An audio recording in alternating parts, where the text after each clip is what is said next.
La chica del almacén fue despedida por tirar cajas y el millonario vio la etiqueta cosida en su ropa, con el mismo apodo que él usaba en secreto para su hija antes de que desapareciera hace 19 años.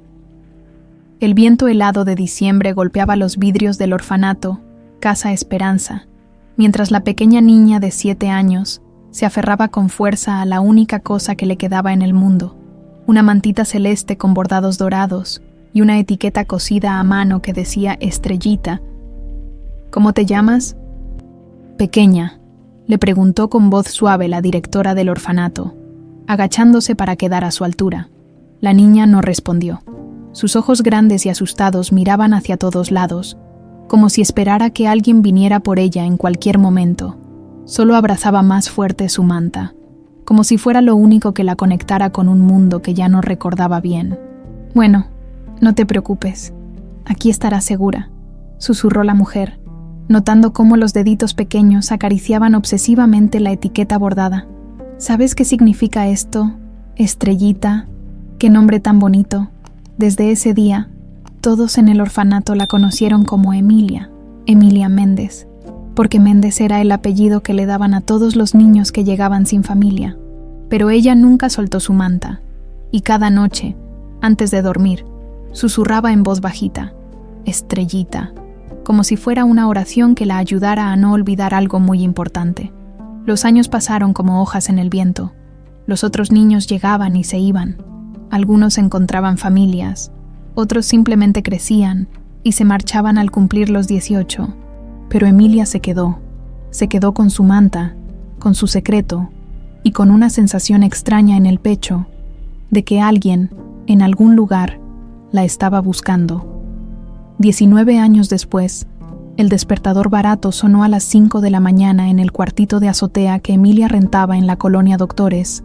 Era un lugar humilde, con paredes despintadas y una ventana que daba al tendedero de la vecina, pero era suyo, o al menos, era lo más parecido a un hogar que había conocido. Se levantó de la cama angosta, y lo primero que hizo, como cada mañana desde que tenía memoria, fue tocar el pequeño pedazo de tela celeste con bordados dorados que había cosido en el cuello de su camisón. Era un pedacito de su manta original, la única que se atrevió a cortar para llevársela siempre consigo. «Buenos días, Estrellita», murmuró, como si saludara a una amiga invisible. A los 26 años, Emilia había crecido hasta convertirse en una mujer de estatura mediana, con el cabello castaño siempre recogido en una cola de caballo sencilla y ojos que reflejaban una mezcla extraña de tristeza y esperanza. No era la más bonita del barrio, pero tenía algo especial, una sonrisa que iluminaba hasta los días más grises y una manera de ayudar a los demás que hacía que la gente la quisiera de inmediato. Se alistó rápidamente para ir al trabajo. Pantalón de mezclilla desgastado, playera blanca con el logotipo del Mercado San Rafael bordado en el pecho, y por supuesto, su tenis gastados pero limpios. Antes de salir, se aseguró de que el pedacito de tela estuviera bien cosido en el cuello interior de su uniforme. Había hecho lo mismo con toda su ropa, cada blusa, cada vestido. Cada suéter tenía un pequeño pedazo de su manta original. Era su amuleto, su conexión con algo que no podía explicar pero que sentía muy real. El camión de las 6 de la mañana estaba repleto como siempre. Emilia se las arregló para encontrar un lugar junto a la ventana y durante el trayecto de 1 hora hasta el supermercado, se dedicó a su pasatiempo favorito, observar a las familias en las paradas. Una mamá joven subió con su hijita de unos 7 años. La niña llevaba una mochila rosa con forma de unicornio y no soltaba la mano de su mamá ni por un segundo. Emilia sintió esa punzada familiar en el pecho, esa mezcla de nostalgia y anhelo que siempre la invadía cuando veía escenas así. ¿Habré tenido yo una mamá que me llevara de la mano?, se preguntó, como miles de veces antes. ¿Habrá alguien ahí afuera que todavía se acuerda de mí? El Mercado San Rafael era uno de esos supermercados de cadena que estaban en todas partes de la Ciudad de México. No era el más elegante ni el más grande, pero tenía lo necesario, y los precios eran justos para las familias trabajadoras del rumbo. Emilia llegó puntual como siempre, a las 7 en punto. Bruno Cepeda, el gerente, ya estaba ahí con su cara de pocos amigos y su traje que siempre parecía quedarle chico. «Buenos días, jefe», saludó Emilia con su sonrisa habitual. Bruno apenas le dirigió una mirada y siguió revisando unos papeles. Era un hombre de unos 40 años, delgado pero con panza de cerveza, que siempre parecía estar molesto por algo. Los empleados le tenían más miedo que respeto, pero Emilia trataba de llevarse bien con todos. «Emilia, hoy vas a estar en el almacén», gruñó Bruno sin levantar la vista. «Llegó mercancía nueva y hay que acomodar todo antes de que abra la tienda». «Claro que sí, jefe. Necesita que alguien más me ayude. Tú solita puedes, no es nada del otro mundo». Emilia se dirigió al almacén, sabiendo que no es nada del otro mundo. En lenguaje de Bruno significaba que iba a ser un día pesado, pero no le importaba. Le gustaba trabajar, le gustaba sentirse útil y, sobre todo, le gustaba poder ayudar a su compañera Lupita, que tenía 3 hijos y siempre andaba apretada con los gastos. Durante el descanso de la mañana, mientras tomaban café en vasitos de plástico en el cuartito que hacía las veces de comedor para empleados, Lupita se veía más preocupada que de costumbre. «¿Qué te pasa, Lupe? Te veo muy pensativa», le preguntó Emilia, sentándose a su lado. «Ay, Emilia, es que mi chamaco el más grande se me enfermó y necesita medicina, pero esta quincena me salió cortita. No sé cómo le voy a hacer». Emilia no lo pensó 2 veces. Sacó de su cartera los billetes arrugados que había estado guardando para comprarse unos zapatos nuevos y se los puso en la mano a Lupita. «Toma, para la medicina del niño». «No, Emilia, ¿cómo crees? Tú también tienes gastos. Los zapatos pueden esperar, pero la salud del chamaco no. Además, ya sabes que no me gusta deber favores, así que mejor acepta de una vez», dijo Emilia con una sonrisa pícara. Lupita se le aguaron los ojos. No era la primera vez que Emilia hacía algo así. De hecho, casi todos los empleados del supermercado tenían alguna historia de cómo Emilia los había ayudado sin pedir nada a cambio. Si alguien necesitaba para el pasaje, ahí estaba Emilia.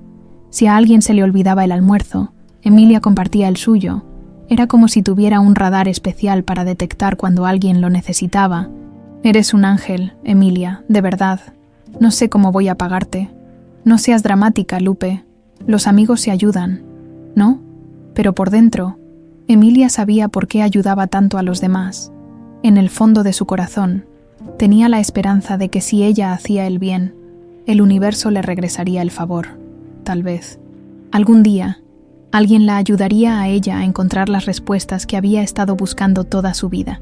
Esa tarde, mientras acomodaba latas en el pasillo de conservas, Emilia tocó distraídamente el pedacito de tela en su cuello. Era un gesto inconsciente que hacía cientos de veces al día, como otros se tocan un crucifijo o se muerden las uñas. «Estrellita», murmuró sin darse cuenta, como había hecho millones de veces en estos 19 años. No sabía que a pocos kilómetros de ahí, en una oficina elegante de Santa Fe, un hombre de 52 años acababa de colgar el teléfono después de hablar con otro detective privado que no tenía noticias de su hija desaparecida. No sabía que ese mismo hombre guardaba en su caja fuerte una manta celeste con bordados dorados, exactamente igual a la suya, con un hoyo en la esquina donde faltaba un pedazo. No sabía que al día siguiente, su vida iba a cambiar para siempre. Por ahora, solo era Emilia Méndez, la auxiliar de almacén del Mercado San Rafael, que ayudaba a todo el mundo y que cada noche, antes de dormir, susurraba «Estrellita», con la esperanza de que algún día alguien la escuchara. 19 años antes, la lluvia golpeaba con fuerza las ventanas de la mansión en las lomas de Chapultepec. Javier Salinas cerró suavemente la puerta del cuarto de su hija y se quedó parado en el pasillo, escuchando el silencio que solo se vive en las casas grandes cuando todos duermen. Había sido un día perfecto. Paloma había cumplido 7 años la semana pasada y todavía no se cansaba de presumir la bicicleta rosa que le había regalado. Durante la cena, no paró de contarle sobre su nuevo proyecto de ciencias naturales. Quería plantar girasoles en el jardín, porque la maestra les había dicho que siempre siguen al sol. «Papá, ¿tú crees que yo soy como un girasol?», le había preguntado con esos ojos grandes y curiosos que tenía.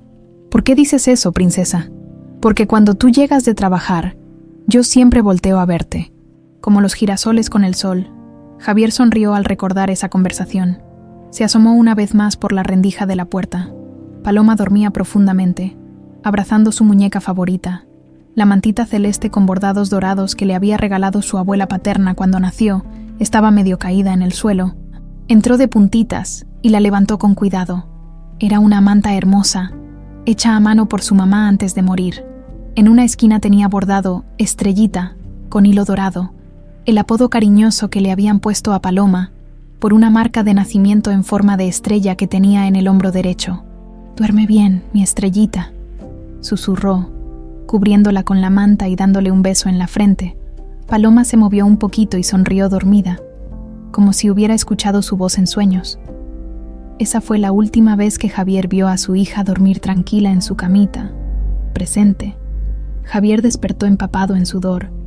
Como todas las mañanas desde hacía 19 años, el mismo sueño, la misma imagen de Paloma sonriendo dormida, la misma sensación de que si no hubiera salido del cuarto esa noche, tal vez nada habría pasado.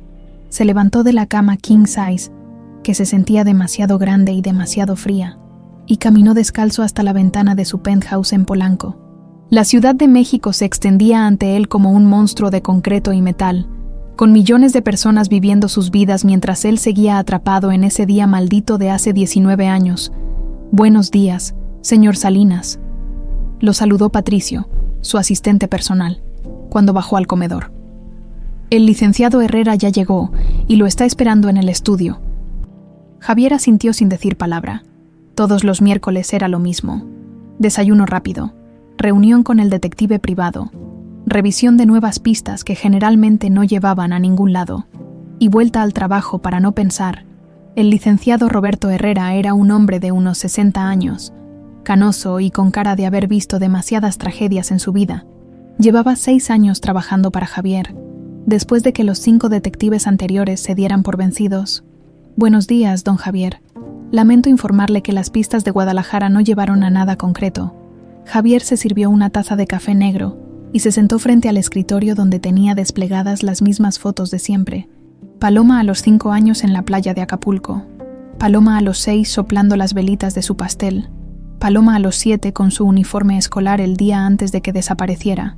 Y el testimonio de la señora que decía haber visto a una niña parecida en el mercado de Medellín. Falsa alarma, don Javier. La niña en cuestión vive con sus padres biológicos desde siempre. Ya verificamos todos los documentos. Herrera sabía que cada no que daba era como clavar una daga más en el corazón de su cliente. Pero también sabía que Javier prefería la verdad cruda a las mentiras esperanzadoras. ¿Algo más? Bueno, sí hay algo. Herrera dudó un momento. Recibimos una llamada anónima ayer. Una voz de mujer, mayor, que decía tener información sobre Paloma. Javier levantó la cabeza de inmediato. Después de 19 años, todavía sentía esa descarga de adrenalina cada vez que escuchaba algo así. ¿Qué dijo exactamente? Que la niña nunca salió de la Ciudad de México, que alguien la cuidó todos estos años. Pero cuando mi operador le pidió más detalles, colgó. ¿Pudieron rastrear la llamada? Teléfono público en la colonia Doctores. Ya mandé a un investigador. Pero usted sabe cómo son estas cosas. Podría ser alguien que quiere dinero. O alguien con problemas mentales. O podría ser real, interrumpió Javier, levantándose y caminando hasta la ventana. Herrera había visto esa mirada cientos de veces. Era la mirada de un hombre que se aferraba a cualquier hilo de esperanza, por más delgado que fuera. Don Javier, con todo respeto. Hemos investigado más de 300 pistas similares en estos años. No quiero que se haga ilusiones. Herrera, dijo Javier sin voltear a verlo. ¿Usted tiene hijos? Sí, señor. 2. Entonces entiende por qué no puedo parar. Mientras no tenga certeza de que Paloma está muerta, voy a seguir buscándola. Así me tome los próximos 20 años. El detective suspiró. Conocía esa determinación. Era la misma que había mantenido vivo a Javier todos estos años, pero también la que lo estaba consumiendo lentamente. Después de que Herrera se marchó, Javier subió al segundo piso de su casa, a la habitación que nadie más podía tocar. El cuarto de Paloma estaba exactamente igual que el día de su desaparición. La cama tendida con las sábanas de princesas, los juguetes ordenados en sus repisas, la ropa colgada en el closet esperando a una niña que ahora sería una mujer de 26 años, en el buró de noche, dentro de una caja de cristal. Estaba la manta celeste con bordados dorados, la manta que había cubierto a Paloma esa última noche. Javier la había encontrado tirada en el patio trasero la mañana después del secuestro, con un pedazo arrancado de una esquina, como si alguien hubiera jalado con fuerza. La policía la había analizado 1000 veces buscando pistas. No encontraron nada útil, ni ADN extraño, ni fibras sospechosas, ni rastros de sustancias químicas, solo la manta de una niña perdida con un hoyo que parecía un grito silencioso. Javier abrió la caja y tocó suavemente la tela. Después de tantos años, ya no olía a su hija, pero él seguía imaginando que sí. «Perdóname, Estrellita», murmuró, como hacía cada miércoles después de reunirse con el detective. «Perdóname por no haberte cuidado mejor. Esa tarde, en lugar de ir directamente a la oficina como de costumbre, Javier decidió manejar sin rumbo por la ciudad. A veces, cuando la angustia se volvía insoportable, se subía a su Mercedes y manejaba durante horas, como si en alguna esquina fuera a encontrarse con Paloma esperando el camión para ir a la escuela. Pasó por el colegio donde ella estudiaba, que ahora era un edificio de oficinas. Pasó por el parque donde le enseñó a andar en bicicleta, que ahora tenía una fuente nueva y bancas diferentes. Pasó por la heladería donde solían ir los domingos, que ahora era una farmacia. Todo había cambiado, todo excepto el dolor que cargaba en el pecho como una piedra pesada. Su teléfono sonó mientras estaba detenido en un semáforo. «Bueno, don Javier, soy Herrera. Tengo novedades sobre esa llamada anónima». «¿Qué encontró?» «Mi investigador habló con algunos comerciantes de la zona. Una señora que tiene un puesto de tacos. Dice que vio a una mujer mayor haciendo la llamada ayer por la tarde. Descripción: como de 60 años, morena, vestida sencilla. Parecía muy nerviosa». «¿Algo más?» «Sí. La señora del puesto dice que la mujer murmuró algo antes de hacer la llamada. Algo como: ya no puedo más con este secreto». Javier sintió que el corazón se le aceleraba. Después de tanto tiempo, había aprendido a no emocionarse demasiado, pero esta vez algo se sentía diferente. «Herrera, quiero que pongan vigilancia en esa zona, día y noche. Si esa mujer vuelve, quiero saberlo inmediatamente». «Ya lo ordené, don Javier, y hay algo más». «¿Qué?» «Recibimos reportes de que han visto a la misma mujer rondando otros teléfonos públicos de la zona, como si quisiera hacer más llamadas pero no se atreviera». Javier cerró los ojos y apretó el volante. 19 años. 19 años buscando a su hija, gastando millones, contratando a los mejores investigadores, siguiendo pistas falsas y esperanzas rotas, pero algo en su interior, esa voz que nunca había logrado silenciar completamente, le decía que esta vez era diferente. «Herrera, duplica la vigilancia, y quiero que revises todos los casos de niñas encontradas en orfanatos de la Ciudad de México en los meses posteriores al secuestro de Paloma. Todos, señor, todos, cada expediente, cada registro, cada fotografía. Si mi hija está viva, la voy a encontrar». Cuando colgó el teléfono, Javier se quedó sentado en el auto, viendo pasar a la gente en la calle, familias completas, padres cargando a sus hijos, niñas de la edad que Paloma tenía cuando desapareció. «Te voy a encontrar, Estrellita», susurró al aire. «Te lo prometo». No sabía que a menos de 10 kilómetros de donde estaba, una joven de 26 años acababa de terminar su turno en un supermercado, tocando distraídamente un pedacito de tela celeste que llevaba cosido en el cuello de su uniforme. No sabía que esa misma joven, cada noche antes de dormir, susurraba la misma palabra que él había pronunciado millones de veces en estos 19 años de búsqueda desesperada. El destino, a veces, teje sus hilos de maneras misteriosas. 20 años antes, Ángela Camacho llevaba 8 años trabajando como ama de llaves en la mansión de los Salinas. 8 años limpiando, cocinando y cuidando de esa familia que tenía todo lo que ella nunca podría tener. 8 años viendo cómo Javier Salinas gastaba en un día lo que ella no ganaba en un año. Al principio, no le molestaba tanto, el trabajo estaba bien pagado, tenía sus días libres, y la niña Paloma era un angelito que siempre la trataba con cariño. Pero conforme pasaron los años, algo dentro de Ángela se fue pudriendo como fruta olvidada al sol. Era la envidia, aunque ella nunca lo admitiera. La envidia de ver a Paloma estrenar vestidos caros cada semana mientras su propio hijo Bruno tenía que usar uniformes escolares remendados. la envidia de limpiar joyas que costaban más que su casa en Neza, la envidia de servir cenas que hubieran alimentado a su familia por un mes. Ángela, podrías planchar el vestido azul de Paloma. Mañana tiene la obra de teatro en la escuela, le pidió Javier una tarde de octubre. Sí, señor, respondió ella con esa sonrisa falsa que había perfeccionado durante años, pero por dentro, Ángela hervía de coraje. Claro, el vestidito de la princesita. Mientras tanto, mi Bruno no puede ni ir a la excursión de su escuela, porque no tengo para pagarle el boleto.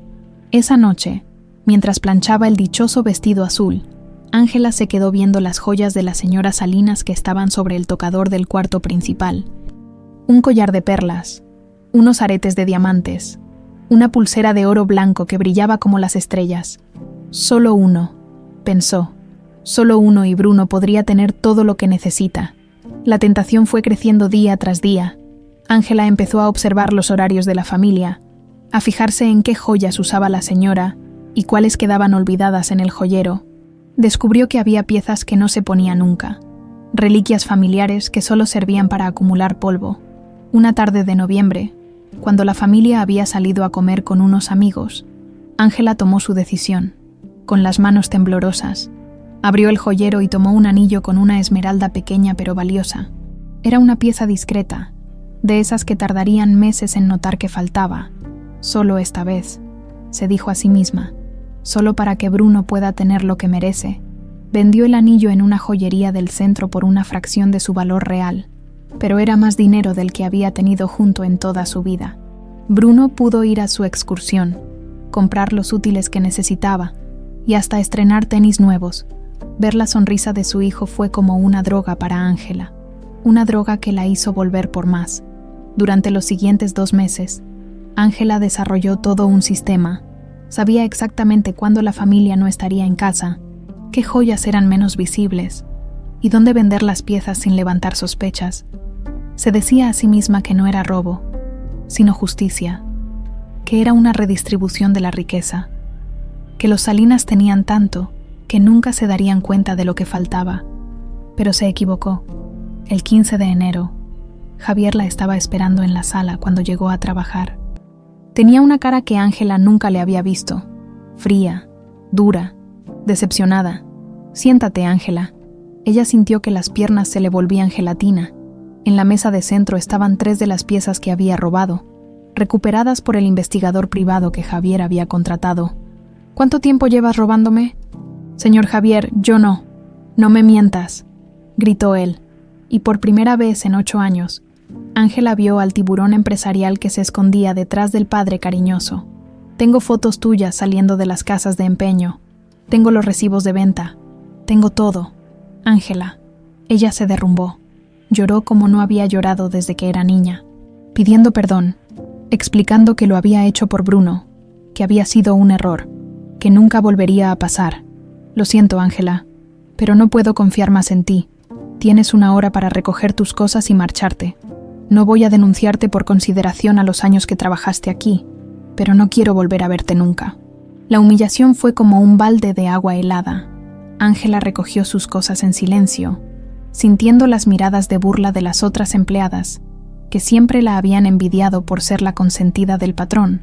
Cuando salió de esa casa por última vez, algo se rompió definitivamente dentro de ella. No era solo el trabajo perdido o la vergüenza, era el odio puro, cristalizado, concentrado hacia el hombre que la había humillado frente a todos. «Te vas a arrepentir, Javier Salinas», murmuró mientras esperaba el camión en la esquina. «Te juro que te vas a arrepentir». 1 semana después, Ángela había tocado fondo, sin trabajo, sin referencias, con la noticia del robo corriéndose como pólvora entre las familias ricas del rumbo. Nadie quería contratarla. Bruno la miraba con esa mezcla de vergüenza y reproche que duele más que cualquier regaño. Fue entonces cuando llamó a su hermano Teodoro. Teodoro Camacho era todo lo contrario de Ángela. Donde ella era trabajadora, aunque deshonesta, él era flojo. Donde ella era discreta, él era escandaloso. Y donde ella robaba por necesidad, él robaba por vicio. «¿Qué onda, hermana? ¿Cómo está la vida de ricachona? Ya no trabajo ahí», le explicó Ángela toda la historia, viendo cómo los ojos de Teodoro se iban iluminando con cada detalle. Órale, hermana. O sea que el güey ese te humilló bien cabrón, ¿no? Sí, pero ¿ya qué? Ahora tengo que buscar otro trabajo. ¿Y si mejor nos desquitamos? Ángela lo miró sin entender. ¿Cómo que nos desquitamos? Pues el cabrón tiene una hija, ¿no? Una chamaquita consentida que va a la escuela todos los días en un carrazo con chofer. ¿Estás loco? ¿De qué estás hablando? De secuestro, hermana. De que ese pinche rico pague por lo que te hizo. La palabra secuestro debería haber asustado a Ángela. Debería haberla hecho colgar el teléfono y nunca volver a hablar con su hermano. Pero el odio que tenía en el pecho era más fuerte que el miedo. Y si algo sale mal, no va a salir mal. Nomás la agarramos, pedimos el rescate y ya, el güey paga. Nosotros nos hacemos ricos y tú te desquitas. ¿Cuánto? 5 millones. Ese cabrón los tiene en la cartera. Ángela se quedó callada durante varios minutos. 5 millones de pesos. Era más dinero del que había visto en su vida. Era venganza y justicia al mismo tiempo. ¿Cómo lo haríamos? El día del secuestro. El plan de Teodoro era simple: interceptar a Paloma cuando saliera de la escuela, llevársela a una casa de seguridad en Ecatepec, pedir el rescate y esperar. Ángela conocía perfectamente los horarios de la niña, las rutas que tomaba el chofer, los días que Javier no la acompañaba. Pero cuando Teodoro vio las patrullas acercándose a la casa donde tenían escondida a Paloma, entró en pánico. «Vámonos, Ángela, ya valió madre. Y la niña, que se joda. Vámonos». Teodoro salió corriendo por la puerta trasera, dejando a Paloma sola, atada en un cuarto oscuro, llorando y gritando por su papá. Cuando Ángela llegó a la casa 3 horas después, encontró a la niña en estado de shock, con fiebre y temblando como hoja. La policía ya se había ido, confundida por las pistas falsas que Teodoro había dejado. Ángela se quedó viendo a Paloma durante largo rato, la niña que había visto crecer, a la que había peinado y vestido miles de veces, a la que había contado cuentos antes de dormir cuando sus papás salían. Debería haberla llevado de vuelta con su papá, debería haber llamado a la policía y confesar todo, debería haber terminado ahí la pesadilla, pero el veneno del rencor ya había llegado hasta su corazón. ¿Sabes qué, Paloma?, pensó mientras cargaba a la niña medio inconsciente. Tu papá me quitó mi trabajo, mi dignidad, mi futuro. Ahora yo le voy a quitar lo que más quiere. Esa misma noche, Ángela manejó hasta Guadalajara con Paloma dormida en el asiento trasero. Le cortó el cabello, le cambió la ropa y 3 días después la dejó en las puertas del orfanato Casa Esperanza, con una nota que decía: «Esta niña se llama Emilia, no tiene familia, por favor cuídenla». Mientras veía alejarse el auto que se llevaba a Paloma para siempre, Ángela sintió una satisfacción amarga. Javier Salinas iba a sufrir tanto como ella había sufrido. Iba a pasar el resto de su vida buscando algo que nunca encontraría, pero lo que Ángela no sabía era que la culpa, como el cáncer, crece en silencio hasta que te devora por dentro, y que 20 años después, en su lecho de muerte, le confesaría todo a Bruno entre lágrimas de arrepentimiento, plantando así la semilla de una nueva tragedia. 3 años antes, el hospital olía a desinfectante y a muerte. Bruno Cepeda caminaba por los pasillos blancos con el corazón encogido, cargando una bolsa de plástico con las pertenencias de su madre. Ángela había luchado contra el cáncer durante 2 años, pero al final, la enfermedad ganó. En los últimos días, cuando la morfina ya no calmaba el dolor y la lucidez iba y venía como las mareas, Ángela había comenzado a delirar.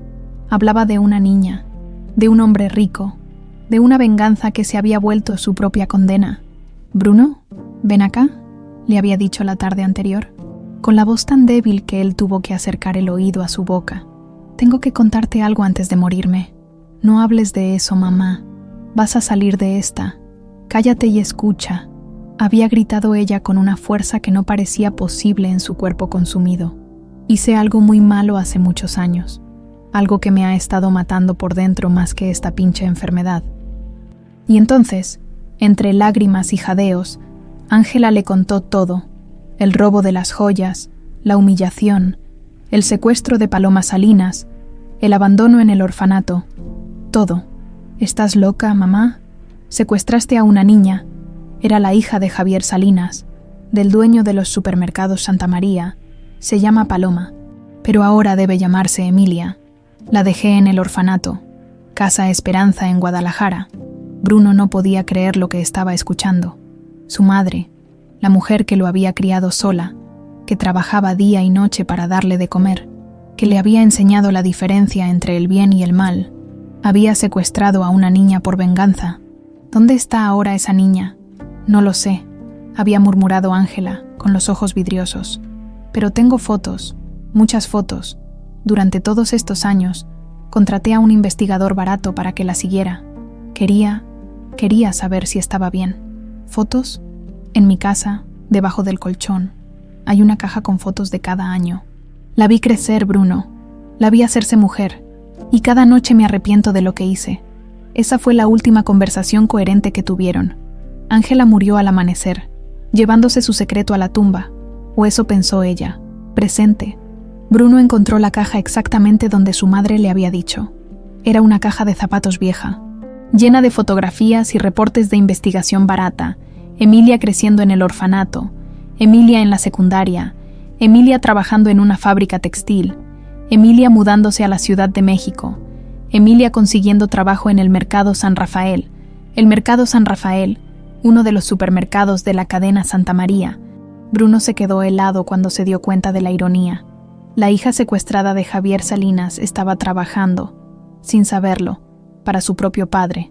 Durante meses, Bruno no supo qué hacer con esa información.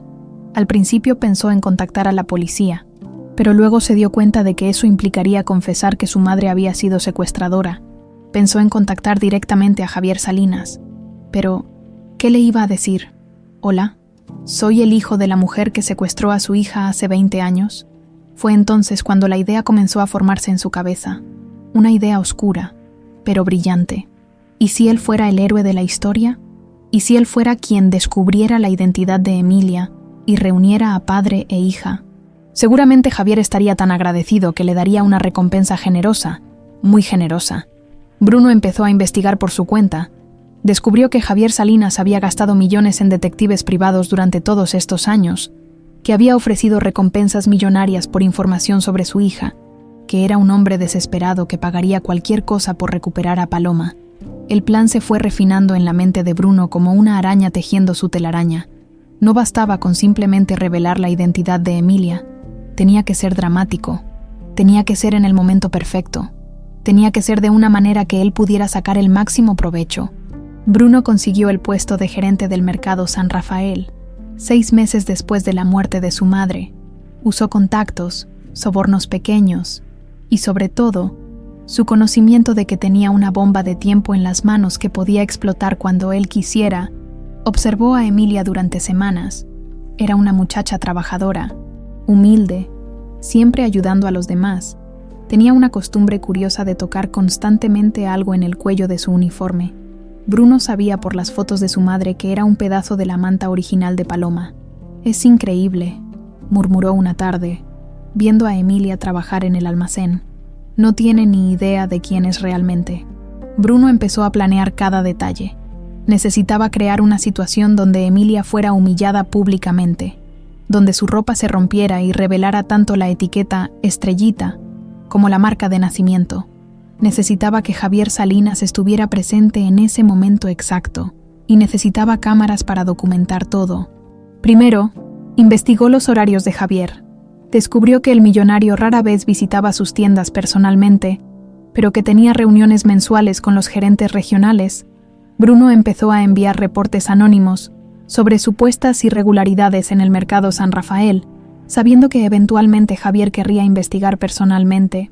Mientras tanto, comenzó a crear las condiciones perfectas para el accidente de Emilia. Estudió sus movimientos, sus rutas por la tienda, los días que trabajaba en el almacén. Identificó exactamente dónde colocar las cajas de productos caros para que cuando ella tropezara, el daño fuera máximo y la humillación completa. Todo tiene que ser perfecto, se decía mientras repasaba su plan una y otra vez. Una sola oportunidad para hacer esto bien. El miércoles por la mañana, Bruno recibió la llamada que había estado esperando. Habla Patricio Mendoza, asistente del señor Javier Salinas. El señor Salinas realizará una visita de inspección a su establecimiento esta tarde a las 4. Por supuesto, estaremos listos, respondió Bruno, sintiendo cómo la adrenalina le corría por las venas. Era el momento. Después de meses de planificación, todas las piezas estaban en su lugar. Bruno verificó que Emilia estuviera programada para trabajar en el almacén esa tarde. Colocó estratégicamente las cajas de productos caros en el lugar exacto donde sabía que ella pasaría. Productos frágiles, costosos, que harían mucho ruido al caer y atraerían la atención de todos en la tienda. A las 2 de la tarde, fingió recibir una llamada de emergencia de un proveedor. Emilia, necesito que muevas todas esas cajas del pasillo 5 al almacén. Hay una inspección importante esta tarde y todo tiene que estar perfecto. Claro, jefe. Todas las cajas. Todas. Y ten cuidado. Son productos caros. Bruno sonrió por dentro. Sabía que Emilia era torpe cuando estaba nerviosa, y la presión de manejar productos caros la pondría más nerviosa de lo normal. A las 3:30, Bruno hizo su segunda jugada. Había notado que Emilia siempre se tomaba un café antes de las tareas pesadas, y que el café la ponía un poco más ansiosa y temblorosa. «Oye, Emilia, ¿quieres un café?», invito yo. «Ay, qué amable, jefe». «Sí, gracias».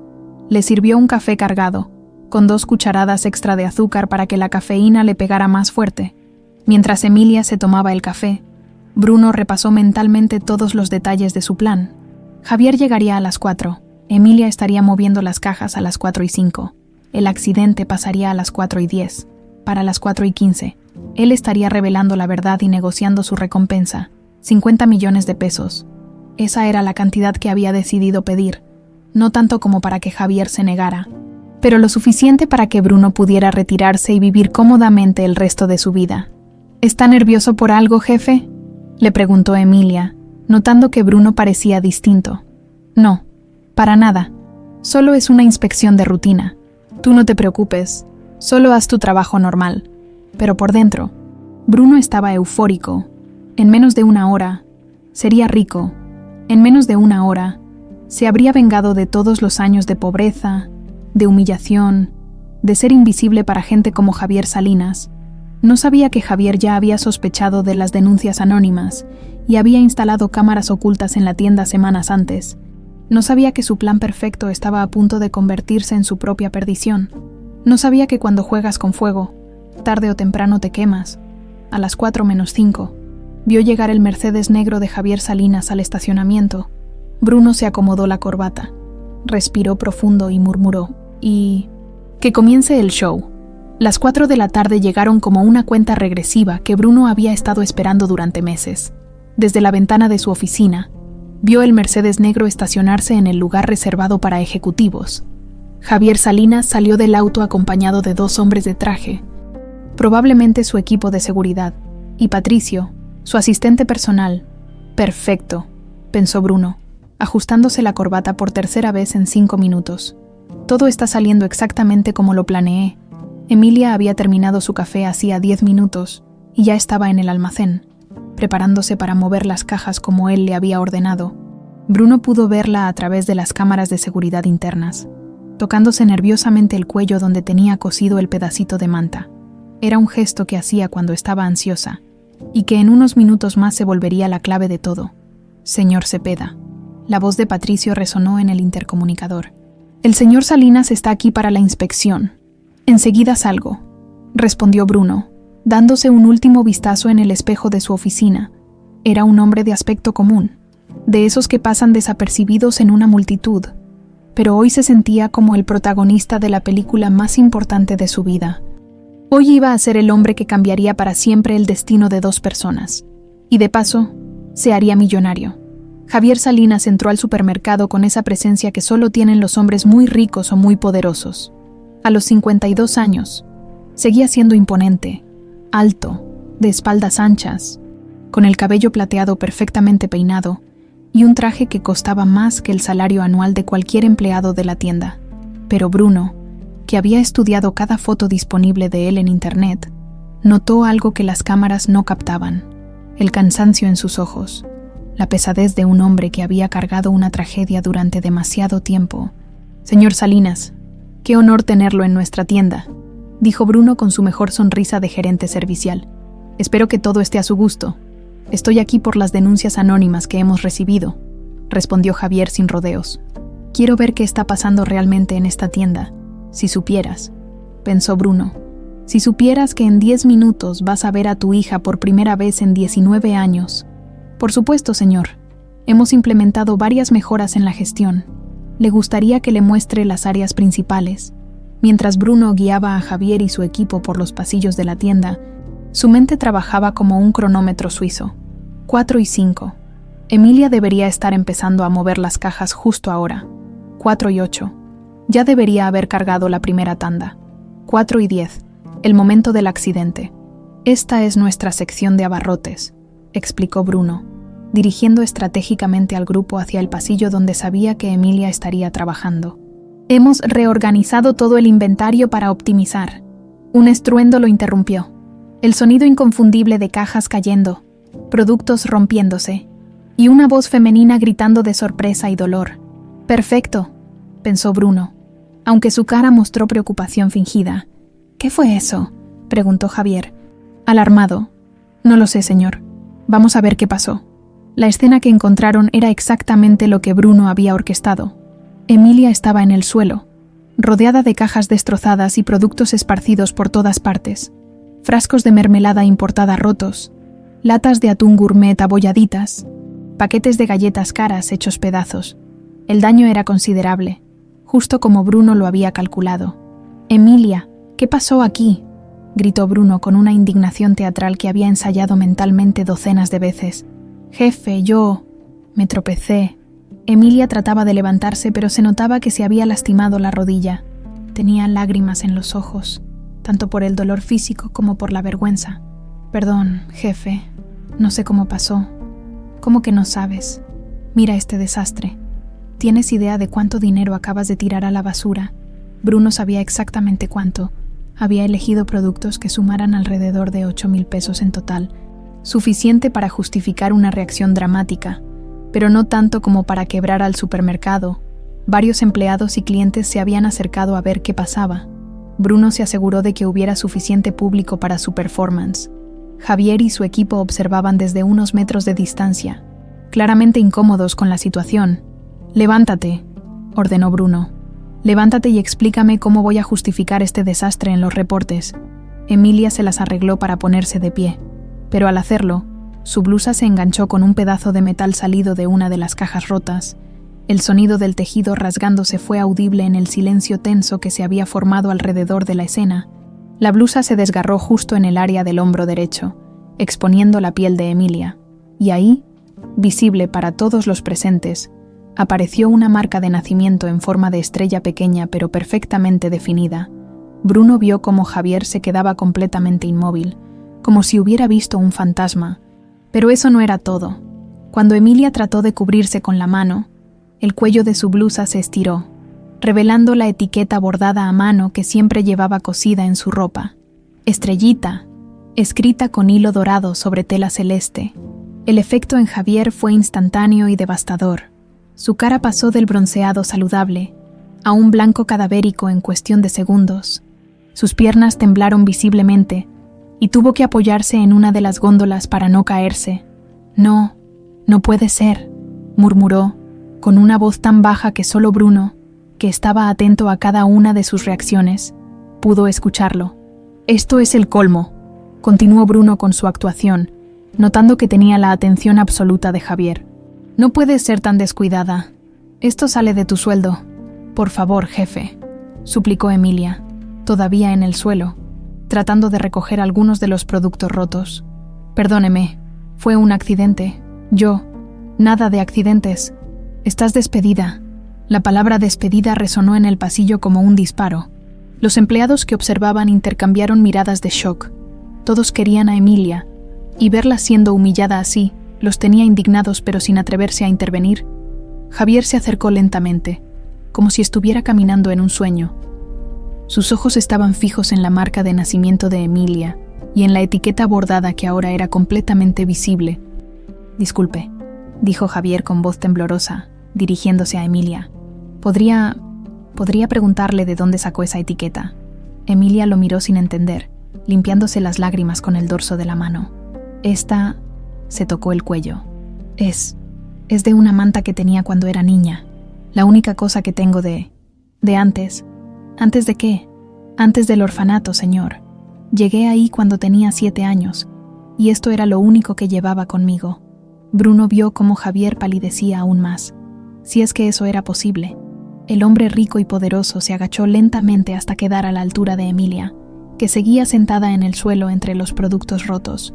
¿Qué orfanato?, preguntó Javier, con una urgencia que hizo que todos los presentes se dieran cuenta de que algo muy importante estaba pasando. Casa Esperanza, en Guadalajara, pero yo no me acuerdo de mucho de antes, solo de esta mantita, y de una voz que me cantaba canciones para dormir. Las lágrimas comenzaron a rodar por las mejillas de Javier. Patricio se acercó preocupado. Nunca había visto a su jefe en semejante estado. «Señor Salinas, ¿se encuentra bien?». Javier no respondió. Sacó su teléfono celular con manos temblorosas y buscó en su galería de fotos hasta encontrar una imagen que guardaba desde hacía 19 años. La foto de Paloma a los 7 años, el día antes de su desaparición. «Es usted», murmuró, mostrándole la foto a Emilia. Emilia se quedó helada. La niña de la fotografía tenía exactamente su misma cara, su mismo cabello, sus mismos ojos. Era como verse en un espejo del pasado. Yo no. ¿Cómo es posible?», balbuceó. Bruno decidió que era el momento perfecto para hacer su entrada triunfal. «Yo sé cómo es posible», dijo con una sonrisa que no llegaba a sus ojos. «Y sé exactamente quién es ella, señor Salinas». Todos los ojos se volvieron hacia él. Javier se levantó lentamente, con una mezcla de esperanza desesperada y terror en la mirada. «¿Qué está diciendo?». «Estoy diciendo que acabo de reunir a un padre con su hija. Estoy diciendo que Emilia Méndez no es quien cree ser. Su verdadero nombre es Paloma Salinas, y es su hija desaparecida hace 19 años. El silencio que siguió fue tan profundo que se podía escuchar el zumbido de las luces fluorescentes del supermercado. Bruno sonrió ampliamente. Su plan había funcionado a la perfección. Lo que no sabía era que las cámaras ocultas que Javier había instalado semanas antes habían grabado cada segundo de su actuación. El tiempo se había detenido en el pasillo del supermercado. Emilia seguía sentada en el suelo, rodeada de productos rotos, mientras las palabras de Bruno resonaban en su cabeza como un eco imposible de procesar. «Su verdadero nombre es Paloma Salinas». «Paloma», murmuró, tocándose instintivamente la marca de nacimiento que ahora todos podían ver. No entiendo». Javier se había quedado completamente inmóvil, como si respirar fuera demasiado arriesgado, como si cualquier movimiento pudiera hacer que esta escena imposible se desvaneciera como un espejismo. Sus ojos iban de la marca de nacimiento a la etiqueta bordada, de la etiqueta al rostro de Emilia, del rostro a la fotografía en su teléfono. 19 años. 19 años buscando, esperando, rezando, y su hija había estado ahí todo el tiempo, tan cerca que podría haberla visto cualquier día si hubiera visitado sus propios supermercados con más frecuencia. «Señor, ¿se encuentra bien?». Patricio estaba claramente preocupado por el estado de su jefe. Nunca había visto a Javier Salinas, el empresario inquebrantable. Temblando como una hoja, Javier no respondió. Se agachó lentamente hasta quedar frente a Emilia, estudiando cada detalle de su rostro como si fuera el mapa hacia un tesoro perdido. ¿Puedo ver más de cerca la etiqueta?», preguntó con una voz tan suave que parecía que tenía miedo de asustarla. Emilia asintió, confundida, mientras Javier examinaba el bordado dorado sobre la tela celeste. Era exactamente igual al que recordaba, exactamente igual al que había visto coser a su madre con tanto amor, cuando Paloma era apenas un bebé. «Mi madre hizo esto», murmuró Javier tocando suavemente la tela. «Mi madre lo bordó a mano cuando tú naciste». Su madre. Emilia se llevó la mano al pecho, sintiendo cómo su corazón se aceleraba. «Pero yo no tengo familia. Yo siempre he estado sola». «No, mi niña, no has estado sola. Yo te he estado buscando todos los días durante 19 años».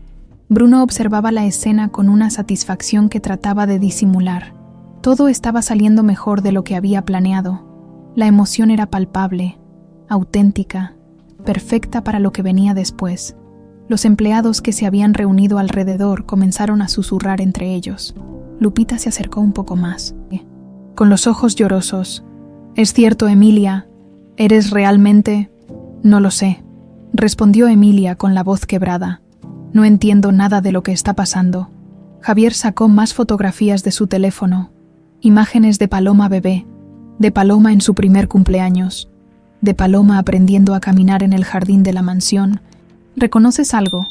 ¿Algo de esto te resulta familiar?» Emilia miró las fotos con una mezcla de fascinación y terror. Era como verse a sí misma en una vida que no recordaba haber vivido, pero había algo más, algo que no podía explicar, una sensación de familiaridad, como cuando escuchas una canción que creías haber olvidado, y de repente la letra aparece en tu memoria. «Ay, hay algo», murmuró Emilia, señalando una foto donde Paloma estaba en un jardín lleno de flores. Ese lugar, es como si lo hubiera soñado. Javier sintió una punzada de esperanza tan intensa que casi lo derriba. Era nuestro jardín. Ahí te enseñé a caminar. Ahí plantamos girasoles porque decías que querías ser como ellos, que querías seguir al sol. ¿Girasoles? Emilia se llevó la mano a la frente, como si tratara de atrapar un recuerdo que se escapaba. A mí me gustan los girasoles. Siempre me han gustado, pero nunca supe por qué. Patricio se acercó discretamente a Javier y le susurró al oído. «Señor, deberíamos hacer esto en privado. Hay mucha gente aquí».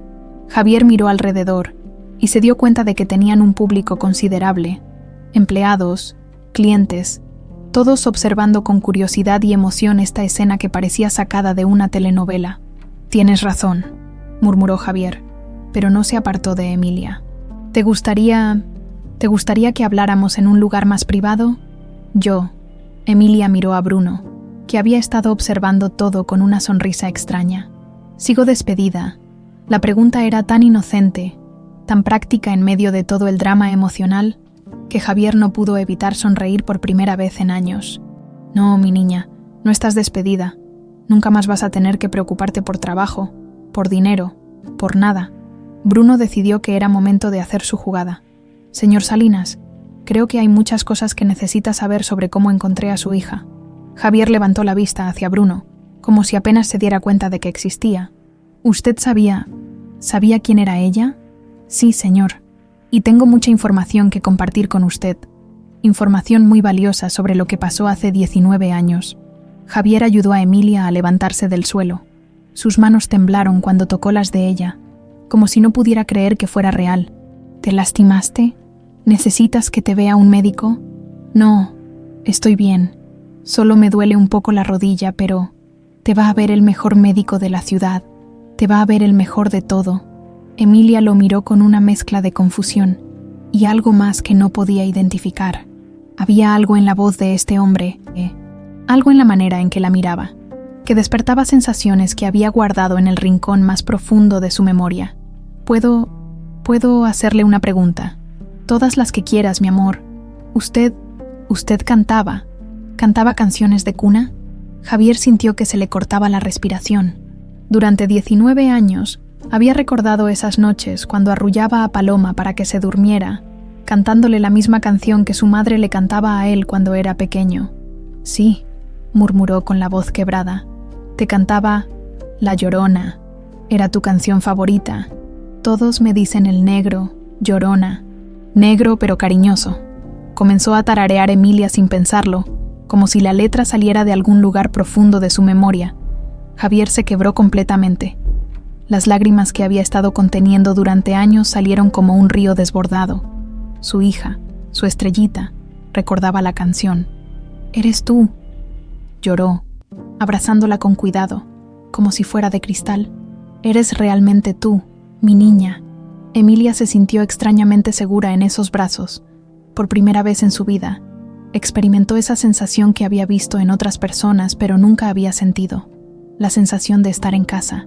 «¿Cómo me perdí?», preguntó. «¿Qué pasó?». Javier se separó un poco para mirarla a los ojos. «Te secuestraron cuando salías de la escuela. Nunca supimos qué pasó contigo después de eso. Yo llegué al orfanato cuando tenía 7 años», dijo Emilia lentamente. «Una señora me dejó ahí y dijo que no tenía familia, que me habían encontrado en la calle». «Mentira», gruñó Javier. Todo eso fueron mentiras. Tú tienes familia, me tienes a mí. Bruno se aclaró la garganta. Señor Salinas, como le dije, tengo mucha información sobre lo que realmente pasó. Información que podría interesarle mucho. Javier miró a Bruno con nuevos ojos. Este hombre había sido testigo del reencuentro más importante de su vida. Había sido parte de que encontrara a su hija después de 19 años de búsqueda desesperada. Tiene razón. Necesito saber todo. Absolutamente todo. Claro, señor. Pero creo que esta conversación debería ser privada. Y creo que usted va a querer compensar adecuadamente a la persona que hizo posible este milagro. Patricio frunció el ceño. Algo en el tono de Bruno no le gustaba nada. ¿Compensar? Por supuesto, sonrió Bruno. Encontrar a una hija desaparecida después de 19 años no es poca cosa, especialmente cuando tengo pruebas fotográficas de cada año de su vida, información sobre quién la secuestró, y detalles que podrían cerrar este caso para siempre. Javier no estaba prestando atención a las implicaciones de lo que Bruno decía. Estaba completamente enfocado en Emilia, en memorizar cada detalle de su cara, en asegurarse de que esto no fuera un sueño del que fuera a despertar. ¿Tienes hambre? Mi amor, ¿necesitas algo? Yo, no sé qué necesito, admitió Emilia. Todo esto es tan confuso. Esta mañana era Emilia Méndez, la auxiliar de almacén, y ahora usted me dice que soy otra persona. No eres otra persona, dijo Javier suavemente. Eres la misma persona, solo que ahora sabes quién eres realmente. Sabes que tienes a alguien que te ama más que a su propia vida. Bruno sonrió. El anzuelo estaba puesto. Ahora solo tenía que esperar a que Javier Salinas mordiera. Señor Salinas, ¿qué le parece si nos reunimos en 1 hora? Yo tengo toda la documentación en mi oficina, fotos, reportes, incluso el nombre de la persona que secuestró a Paloma. 1 hora. Javier no quería separarse de Emilia ni un segundo. Necesito tiempo para preparar todo el material. Mientras tanto, usted puede llevarse a su hija y comenzar a conocerla de nuevo. Era perfecto. Bruno necesitaba esa hora para preparar su presentación, para organizar las pruebas de manera que maximizaran su impacto, para calcular exactamente cuánto podía pedir sin parecer demasiado ambicioso. 50 millones de pesos. Esa seguía siendo la cifra mágica. Lo que Bruno no sabía era que esa hora también le daría tiempo a Patricio para revisar las cámaras de seguridad y descubrir la verdad sobre el accidente de Emilia. La hora que Bruno había pedido transcurrió como si fuera una eternidad. Javier había llevado a Emilia a un café cercano, pero ninguno de los dos pudo probar bocado. Estaban demasiado ocupados mirándose, como si temieran que el otro fuera a desaparecer si apartaban la vista. ¿Cómo fue tu infancia?, preguntó Javier por 5ª vez, necesitando desesperadamente llenar los 19 años de vacío. Tranquila, supongo, respondió Emilia, todavía tratando de procesar todo. Las hermanas del orfanato eran buenas conmigo. Después conseguí trabajo en una fábrica textil, luego en el supermercado. Nunca me pasó nada malo. Pero siempre sentía que me faltaba algo. ¿Qué tipo de cosa? No lo sé. Como si hubiera perdido algo muy importante y no pudiera recordar qué era. Javier sintió una punzada en el corazón. Su hija había crecido sintiendo exactamente lo mismo que él. Esa sensación de pérdida, de vacío imposible de llenar. Mientras tanto, en el supermercado, Patricio había decidido hacer una investigación propia. Algo sobre Bruno Cepeda no le daba buena espina. La manera en que había aparecido con información tan específica, justo en el momento perfecto, le parecía demasiado conveniente. Disculpe, le dijo al empleado de seguridad. ¿Podría revisar las cámaras de esta tarde, específicamente el área del almacén antes del accidente? ¿Hay algún problema, señor? Solo quiero verificar algunos detalles para el reporte del señor Salinas. Lo que Patricio vio en las grabaciones lo dejó helado. Ahí estaba Bruno, colocando estratégicamente las cajas en el lugar exacto donde Emilia tropezaría. Ahí estaba Bruno, ofreciéndole café extra cargado a Emilia antes de mandarla al almacén. Ahí estaba Bruno, verificando su reloj obsesivamente, como si estuviera cronometrando algo. Pero lo más revelador era la expresión en la cara de Bruno cuando todo pasó. No había sorpresa genuina, había satisfacción. Como si todo hubiera salido exactamente como él lo había planeado, Patricio grabó las imágenes más incriminatorias en su teléfono. Tenía que mostrarle esto a Javier antes de la reunión con Bruno, cuando Javier y Emilia regresaron al supermercado. Bruno ya los estaba esperando en su oficina. Había transformado su escritorio en una especie de museo de la vida de Emilia. Fotografías ordenadas cronológicamente, reportes de investigación, y en el centro, como pieza central, una carpeta gruesa que prometía revelar todos los secretos. «Señor Salinas, señorita Emilia, pasen por favor», dijo Bruno con una sonrisa que no alcanzaba sus ojos. «Creo que lo que van a ver va a cambiar sus vidas para siempre». «Ya las ha cambiado», murmuró Javier, sin soltar la mano de Emilia. «Oh, pero esto es solo el comienzo». Bruno se sentó detrás de su escritorio como si fuera el director de una obra de teatro. «Lo que van a escuchar va a ser difícil, pero es la verdad completa sobre lo que pasó hace 19 años». Bruno comenzó su presentación con las fotografías más recientes y fue retrocediendo en el tiempo. Emilia trabajando en el supermercado, Emilia en empleos anteriores, Emilia graduándose de la preparatoria, Emilia como adolescente en el orfanato. «¿Cómo consiguió todas estas fotos?», preguntó Javier, cada vez más incómodo. «Mi madre, Ángela Camacho, las tomó. Bueno, contrató a alguien para que las tomara durante todos estos años». «Ángela Camacho», Javier frunció el ceño. «Ese nombre me suena familiar. Debería sonarle, señor Salinas. Ella trabajó para usted durante 8 años. Era su ama de llaves». El silencio que siguió fue ensordecedor. Javier se puso completamente pálido. «Ángela, la Ángela que despedí por robar sus joyas, sí señor». Bruno sonrió con malicia. «Esa misma Ángela. Dios mío». Javier se levantó de la silla. «Ella fue quien organizó el secuestro de su hija». «Exactamente». Emilia miraba de uno al otro sin entender completamente lo que estaba pasando, pero sintiendo que la tensión en la habitación se volvía cada vez más densa. «¿Por qué?», preguntó Javier con la voz quebrada. «¿Por qué haría algo así?». «Venganza, señor Salinas. Usted la humilló cuando la despidió. La dejó sin trabajo, sin referencias, sin futuro. Así que ella decidió quitarle lo que más amaba». Bruno abrió la carpeta central con teatralidad.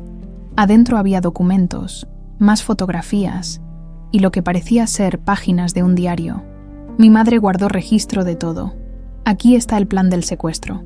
Los nombres de las personas involucradas, los lugares donde escondieron a Paloma antes de llevarla al orfanato».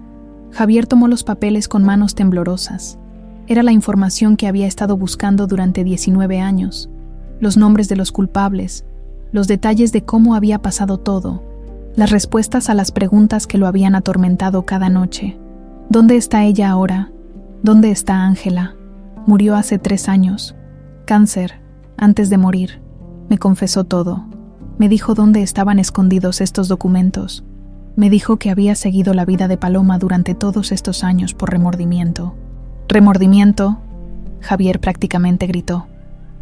«¿Remordimiento? Me robó 19 años con mi hija». «Lo sé, señor, y por eso estoy aquí, para reparar el daño que hizo mi madre».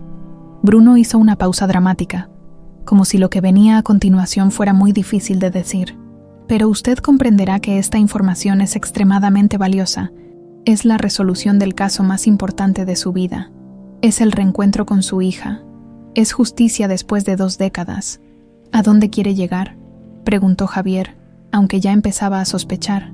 «Quiero llegar a que merezco una compensación por hacer posible este milagro, por guardar estos secretos durante 3 años hasta encontrar el momento perfecto, por cuidar de Emilia sin que ella supiera quién era yo». «¿Cuánto?», preguntó Javier secamente. 50 millones de pesos. La cifra quedó flotando en el aire como una bofetada. Emilia ahogó un grito de sorpresa. Patricio, que había estado escuchando desde la puerta, decidió que era momento de intervenir. «Señor Salinas, necesito hablar con usted urgentemente», dijo Patricio, entrando a la oficina. «Ahora no, Patricio». «Sí, señor. Ahora. Es sobre las cámaras de seguridad». Bruno sintió que se le helaba la sangre. «¿Cámaras de seguridad?». Él no había visto cámaras en el área del almacén.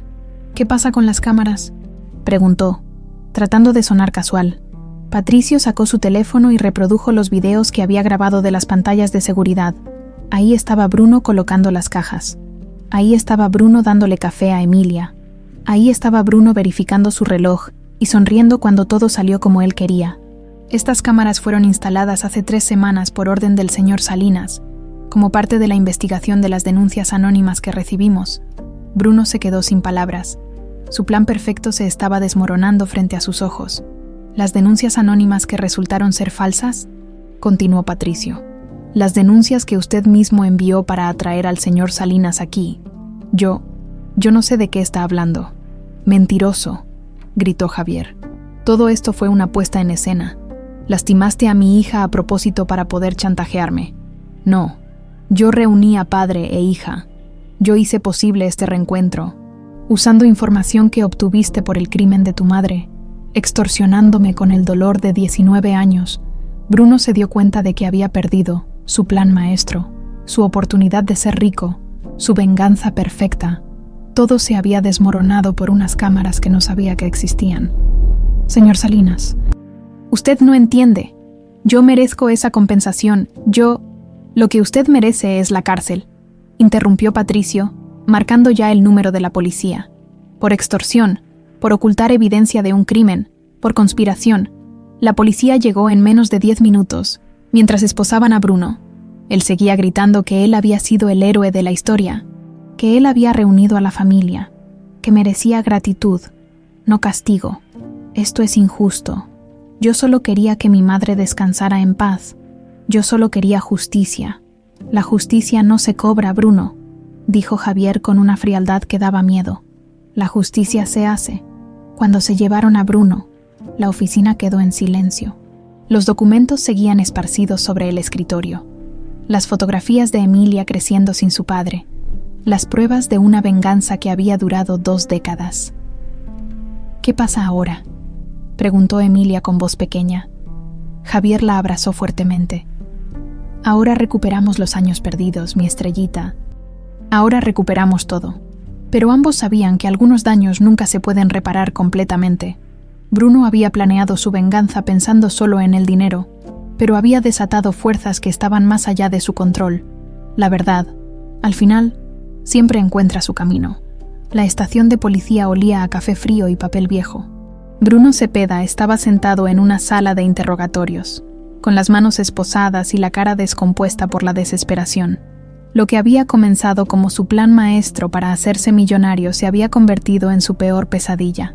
El detective Ramírez, un hombre de unos 50 años con cara de haber visto demasiadas cosas feas en la vida, revisaba los documentos que habían confiscado de la oficina de Bruno. A ver, Bruno, vamos a repasar esto desde el principio, dijo el detective encendiendo una grabadora. Tu madre, Ángela Camacho, trabajó para la familia Salinas durante 8 años. Sí, murmuró Bruno, ya sin el aire de superioridad que había mostrado en el supermercado. La despidieron por robar joyas de la familia. Sí, pero... Y como venganza, ella organizó el secuestro de Paloma Salinas, de 7 años, junto con tu tío Teodoro. Bruno asintió, mirando al suelo. ¿Y tú sabías todo esto? No, gritó Bruno. No supe nada hasta que mi madre me lo confesó en su lecho de muerte. Yo era un niño cuando pasó todo eso, pero cuando te lo contó, decidiste usar esa información para extorsionar a Javier Salinas. Yo no lo veo como extorsión.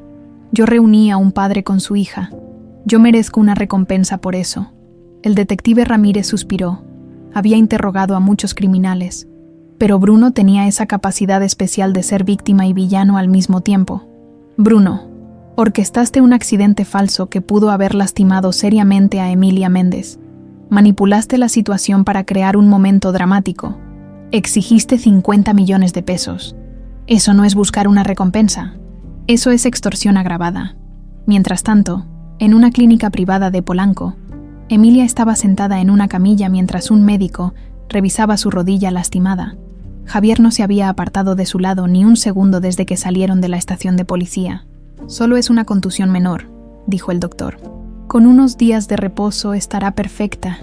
¿Estás seguro?, preguntó Javier por tercera vez. ¿No necesita radiografías? ¿No necesita más estudios?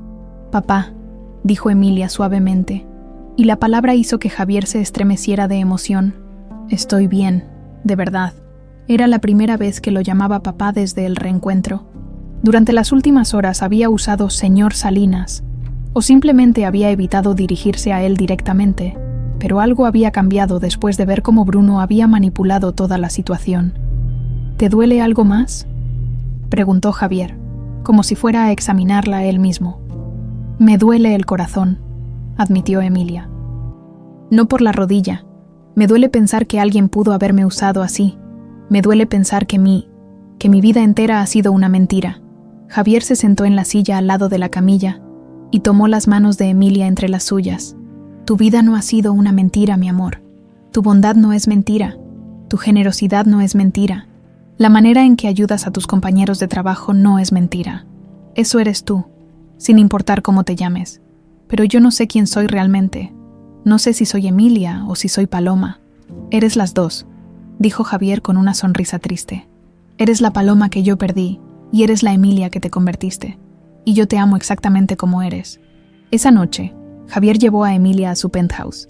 Ella se había negado inicialmente, diciendo que prefería regresar a su cuartito en la colonia Doctores, pero Javier le había suplicado que al menos pasara una noche en la casa donde había nacido. Es muy grande, murmuró Emilia, mirando los techos altos y los muebles elegantes. No sé si pertenezco aquí. Perteneces en cualquier lugar donde yo esté, respondió Javier, pero entiendo que todo esto es abrumador. Le mostró la casa lentamente, explicándole la historia de cada cuarto, cada mueble, cada fotografía familiar. Cuando llegaron al segundo piso, Javier se detuvo frente a una puerta cerrada. Este era tu cuarto, dijo con voz temblorosa. Lo he mantenido exactamente igual desde el día que desapareciste. Emilia puso la mano en la manija, pero no la giró inmediatamente. ¿Qué pasa si no me acuerdo de nada? ¿Qué pasa si veo todo esto y no siento nada? Entonces no sientes nada, y está bien. No hay presión, mi amor. No tienes que ser la niña que eras. Solo tienes que ser tú. Cuando Emilia abrió la puerta, se encontró con una cápsula del tiempo. La habitación estaba exactamente como la había dejado una niña de 7 años. La cama con sábanas de princesas, los juguetes ordenados en las repisas, la ropa pequeña colgada en el closet. Pero había algo más. Había algo en el aire, en la luz que entraba por la ventana, en la manera en que sus pasos sonaban en el piso de madera, que le resultaba extrañamente familiar. Yo, comenzó a decir Emilia, pero se detuvo cuando vio algo en el buró de noche. Era una caja de cristal, y dentro estaba una manta celeste con bordados dorados, exactamente igual a la suya, pero con un hoyo en una esquina donde faltaba un pedazo. Es la manta original, explicó Javier. La encontré en el patio la mañana después de tu desaparición. Emilia se acercó lentamente a la caja. Con manos temblorosas, sacó el pedacito de tela que siempre llevaba consigo y lo puso junto al hoyo en la manta. Encajaba perfectamente, como 2 piezas de un rompecabezas que habían estado esperando 19 años para reunirse. Esa noche, mientras Emilia dormía en la habitación de huéspedes, no se había sentido lista para dormir en su cuarto de la infancia. Comenzaron a llegar los primeros recuerdos. Eran fragmentos, como escenas de una película vista hace mucho tiempo. Una voz cantando La Llorona, manos grandes y cálidas cargándola cuando tenía pesadillas. El olor de un perfume masculino que le daba tranquilidad. Se despertó llorando a las 3 de la mañana. Javier, que no había podido dormir y estaba revisando documentos en su estudio, escuchó los sollozos y corrió a verla. ¿Qué pasa, mi amor? ¿Tuviste una pesadilla? Me acuerdo, susurró Emilia entre lágrimas. Me acuerdo de usted cantándome. Me acuerdo de que me decía, mi estrellita. Me acuerdo de que olía a esa colonia que usa ahora. Javier se sentó en la cama y la abrazó como había hecho miles de veces cuando ella era pequeña. ¿Quieres que te cante? Emilia asintió, sintiéndose como la niña de 7 años que había sido. Javier comenzó a cantar con voz suave. Todos me dicen el negro, llorona, negro pero cariñoso. Y mientras cantaba, más recuerdos empezaron a fluir. Emilia recordó desayunos en la cocina grande, recordó a Javier enseñándole a andar en bicicleta en el jardín, recordó una fiesta de cumpleaños con una piñata enorme. Papá, murmuró, y esta vez la palabra salió naturalmente, sin esfuerzo. ¿Por qué no pudiste encontrarme antes? Busqué por todas partes, mi amor. Contraté a los mejores detectives, ofrecí recompensas millonarias, seguí cada pista, pero Ángela fue muy inteligente. Te cambió el nombre, te llevó lejos, te hizo desaparecer completamente. ¿Estás enojado conmigo por no recordar? ¿Enojado contigo? Javier la miró como si hubiera dicho algo impensable. Mi amor, tú eras una niña traumatizada que fue arrancada de su familia. El hecho de que hayas sobrevivido, de que te hayas convertido en esta mujer maravillosa, es un milagro. Al día siguiente llegaron los resultados del examen de ADN que habían hecho la tarde anterior. Aunque ya no había dudas, Javier quería tener la confirmación científica oficial, 99,99% de probabilidad de paternidad. Emilia Méndez era, sin lugar a dudas, Paloma Salinas. La noticia salió en todos los periódicos del país. Empresario encuentra a su hija después de 19 años. El milagro de Navidad de Javier Salinas. La estrellita que volvió a casa. Pero para Javier y Emilia, los titulares no importaban. Lo que importaba era que estaban juntos, recuperando tiempo perdido, reconstruyendo una relación que había sido brutalmente interrumpida, pero nunca completamente destruida. En la estación de policía, Bruno seguía siendo interrogado. Había confesado todo: la manipulación del accidente, el plan de extorsión, su conocimiento de los crímenes de su madre durante 3 años. ¿Sabes qué es lo más triste de todo esto, Bruno?, le preguntó el detective Ramírez. Si hubieras contactado honestamente a Javier Salinas y le hubieras dado la información sin pedir nada a cambio, probablemente te habría recompensado generosamente de todas maneras. Los hombres como él no olvidan a quienes los ayudan. Bruno se quedó callado, procesando la ironía de la situación. Su avaricia había sido su perdición. ¿Cuántos años voy a tener? Por extorsión agravada, manipulación de evidencia y obstrucción de la justicia, probablemente entre 8 y 12 años. Bruno puso la cabeza entre las manos. Había cambiado 12 años de libertad por 50 millones de pesos que nunca iba a ver. Mientras tanto, a pocos kilómetros de ahí, un padre y una hija estaban sentados en un jardín lleno de girasoles, recuperando 19 años de conversaciones perdidas. La justicia, como había dicho Javier, no se cobra, se hace. Habían pasado 3 días desde el reencuentro, y Emilia todavía se despertaba cada mañana pensando que todo había sido un sueño imposible, pero ahí estaba, en la habitación de huéspedes de una mansión en Las Lomas, viendo por la ventana un jardín que cada día le resultaba más familiar. Javier había sido increíblemente paciente. No la presionaba para que se mudara permanentemente. No insistía en que dejara su trabajo inmediatamente. No la abrumaba con preguntas sobre el pasado. Simplemente estaba ahí, disponible cada vez que ella quería conversar, recordar o simplemente sentarse en silencio. Esa mañana, Emilia encontró a Javier en la cocina, preparando desayuno. Era una imagen extraña verlo, tan elegante y poderoso, usando un delantal y batiendo huevos. «Buenos días, mi estrellita». La saludó con esa sonrisa que se había vuelto permanente en su rostro desde que la encontró. «Buenos días, papá», respondió Emilia, y cada vez le costaba menos trabajo decir esa palabra. «¿Dormiste bien? Mejor que anoche. Soñé con algo agradable esta vez. Los primeros días, las pesadillas habían sido terribles. Recuerdos fragmentados del secuestro, del miedo, de la confusión, pero gradualmente los sueños dulces empezaron a ganar terreno. Memorias de cumpleaños, de tardes jugando en el jardín, de cuentos antes de dormir. Después del desayuno, Javier le mostró algo que había estado guardando para el momento correcto. «¿Te gustaría ver algunos videos caseros?», le preguntó, señalando una caja llena de cintas VHS. «Tengo grabaciones de cuando eras bebé hasta el día antes de que desaparecieras». Emilia sintió un nudo en el estómago, pero también una curiosidad inmensa. «¿Crees que esté lista? Solo tú puedes saber eso, mi amor. Pero si quieres, los vemos juntos». Se instalaron en la sala familiar, esa que Javier había evitado durante 19 años porque le dolía demasiado estar ahí sin Paloma. Él puso la primera cinta, marcada con Paloma, 6 meses.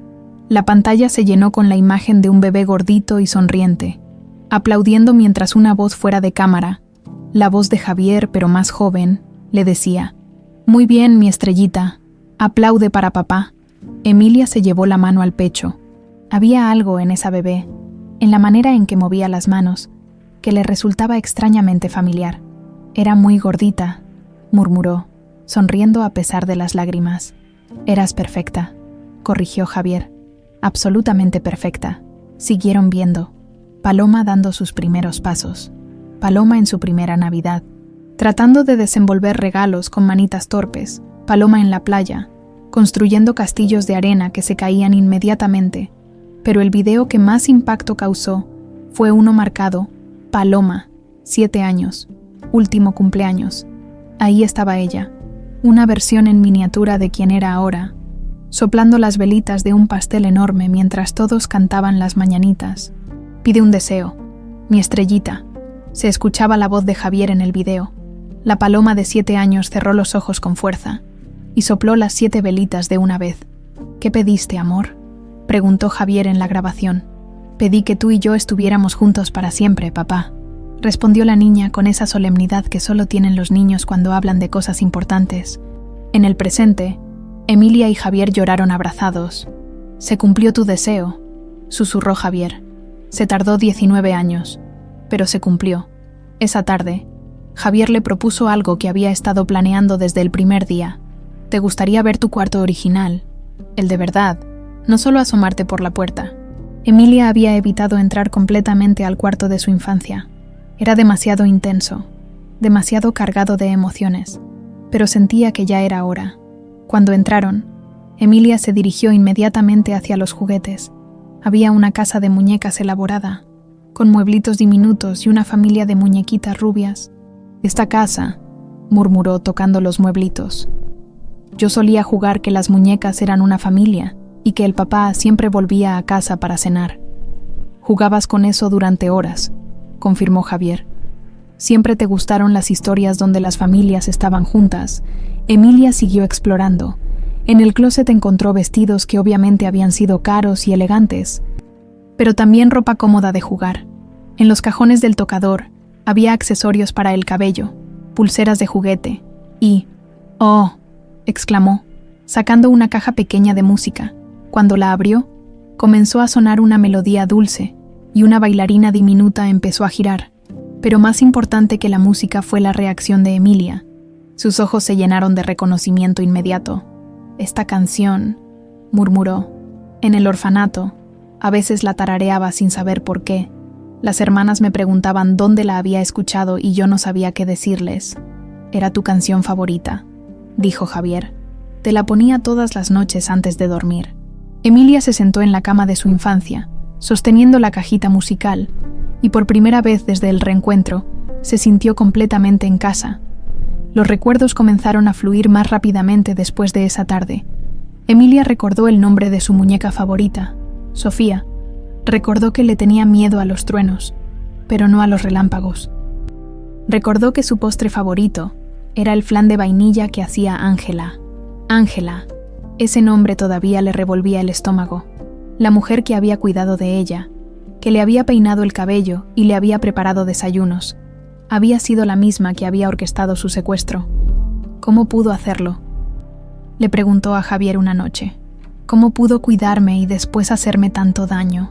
No lo sé, mi amor. Creo que la gente a veces se pierde tanto en su dolor que se olvida de que otros también pueden sufrir. ¿Tú la perdonas?, Javier pensó cuidadosamente antes de responder. Estoy tratando de perdonarla. No por ella, sino por nosotros. El odio es como un veneno que uno se toma esperando que mate al enemigo. Prefiero usar mi energía en amarte a ti que en odiar a ella. Una semana después del reencuentro, Emilia tomó una decisión importante. «Quiero ir a trabajar contigo», le dijo a Javier durante el desayuno. «¿Estás segura? No tienes que hacerlo. Puedes tomarte todo el tiempo que necesites para adaptarte. No quiero más tiempo. Quiero empezar a vivir mi vida real. Y mi vida real incluye aprender sobre el negocio de mi papá». Javier sintió una felicidad tan intensa que pensó que su corazón podría explotar. Esa misma mañana, fueron juntos a las oficinas corporativas de Supermercados Santa María. Era un edificio imponente en Santa Fe.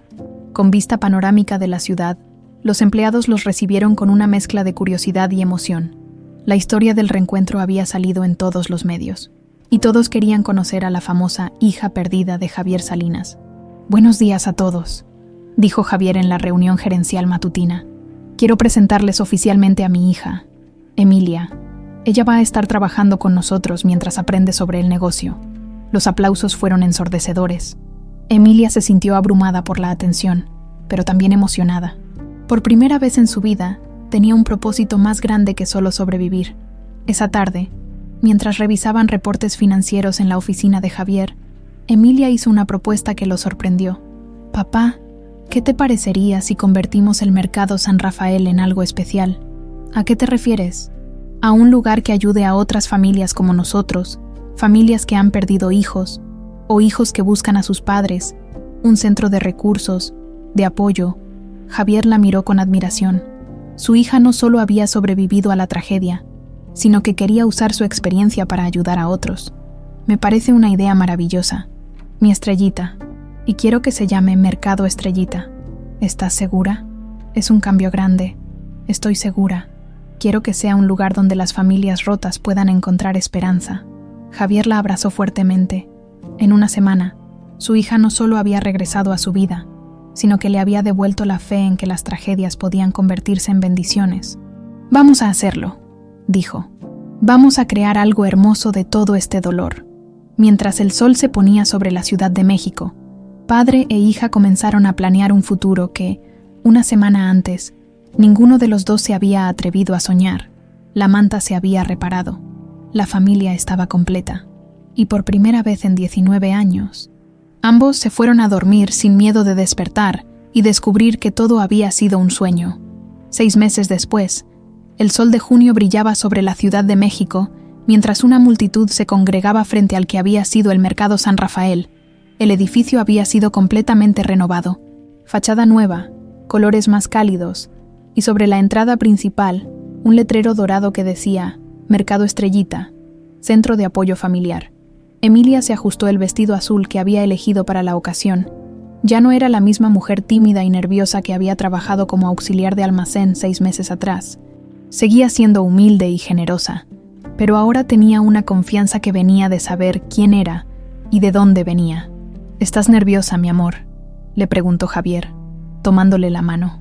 «Un poco», admitió Emilia, «pero es una nerviosidad buena, como cuando sabes que algo importante está por comenzar». Javier la miró con el orgullo que solo pueden sentir los padres. En estos 6 meses, había visto a su hija transformarse no solo en la empresaria que nunca esperó que fuera, sino en una líder natural que inspiraba a todos los que la conocían. «Señor Salinas, señorita Emilia», se acercó Patricio. «Los medios están listos y la gente está esperando. ¿Comenzamos?». La ceremonia de inauguración fue emotiva desde el primer momento. Javier subió al estrado improvisado frente al supermercado y miró a la multitud.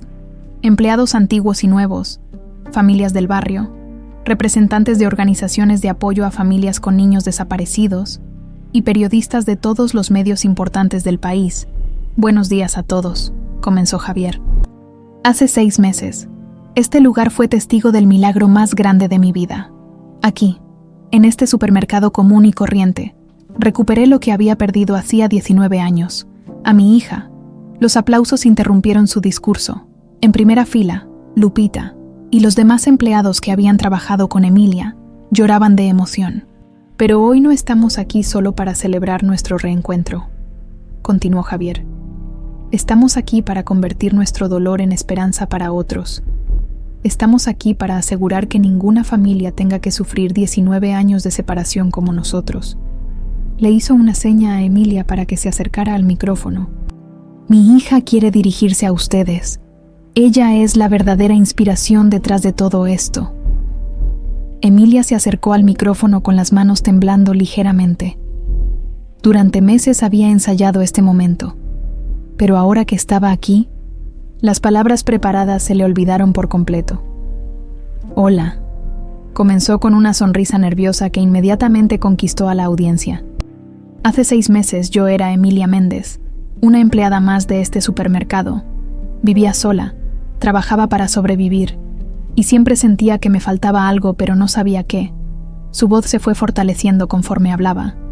«Hoy sé que lo que me faltaba era mi identidad, mi familia, mi lugar en el mundo, pero también sé que hay miles de personas ahí afuera que sienten lo mismo que yo sentía.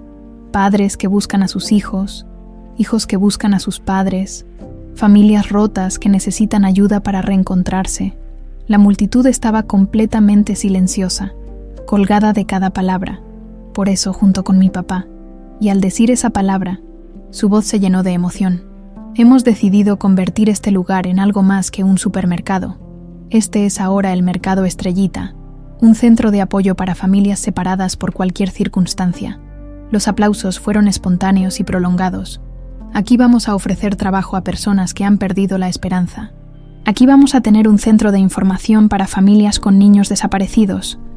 Aquí vamos a crear una red de apoyo para que nadie tenga que pasar por este dolor solo. Después de su discurso, Emilia y Javier cortaron el listón inaugural juntos. Cuando las puertas se abrieron, la gente pudo ver las mejoras que habían hecho al lugar.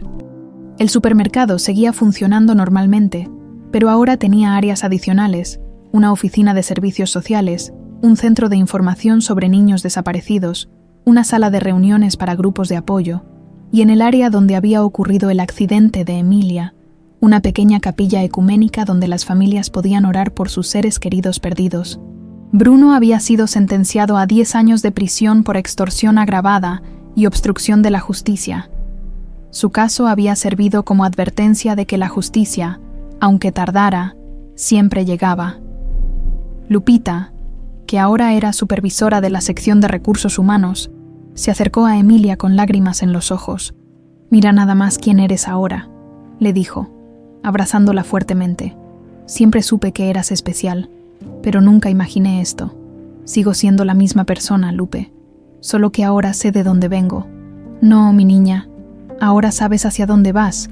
Durante la tarde, se llevó a cabo el primer taller de apoyo para familias con niños desaparecidos. 20 familias se reunieron en la sala de conferencias del Mercado Estrellita para compartir sus experiencias y recibir orientación de especialistas. Emilia participó como testimonio viviente de que los milagros sí existen. «Yo perdí la esperanza muchas veces», les contó a las familias. «Hubo días en el orfanato donde pensé que nunca iba a saber quién era realmente. Pero algo dentro de mí, algo que no podía explicar, me decía que siguiera adelante». Una señora mayor levantó la mano. «¿Cómo mantienes la fe cuando han pasado años sin noticias?» «Mantienes la fe viviendo», respondió Emilia. «Mantienes la fe ayudando a otros. Mantienes la fe recordando que el amor nunca muere. Aunque las personas estén separadas». Al final del taller, 3 familias se comprometieron a trabajar como voluntarias en el centro. El círculo de apoyo comenzaba a crecer. Esa noche, mientras la multitud se dispersaba y los empleados cerraban el supermercado, Emilia y Javier se quedaron solos en el lugar donde todo había comenzado. «¿Te arrepientes de algo?», le preguntó Javier. «¿De qué me arrepentiría? De haber perdido 19 años de una vida diferente, de haber crecido sin lujos, sin privilegios». Emilia pensó cuidadosamente antes de responder. «No me arrepiento de nada, papá. Si hubiera crecido contigo desde el principio, tal vez habría sido una persona diferente. Tal vez no habría aprendido a valorar las cosas simples, a ayudar a los demás, a ser fuerte cuando las cosas se ponen difíciles». Se acercó al lugar exacto donde había tropezado 6 meses antes. Además, si no hubiera pasado todo esto, este lugar no existiría. Y hay familias que van a reencontrarse gracias a lo que vivimos nosotros. Javier la abrazó, sintiendo una mezcla de orgullo y asombro por la mujer extraordinaria en la que se había convertido su hija. Mientras caminaban hacia la salida, Emilia se detuvo frente a una placa que habían instalado junto a la entrada principal.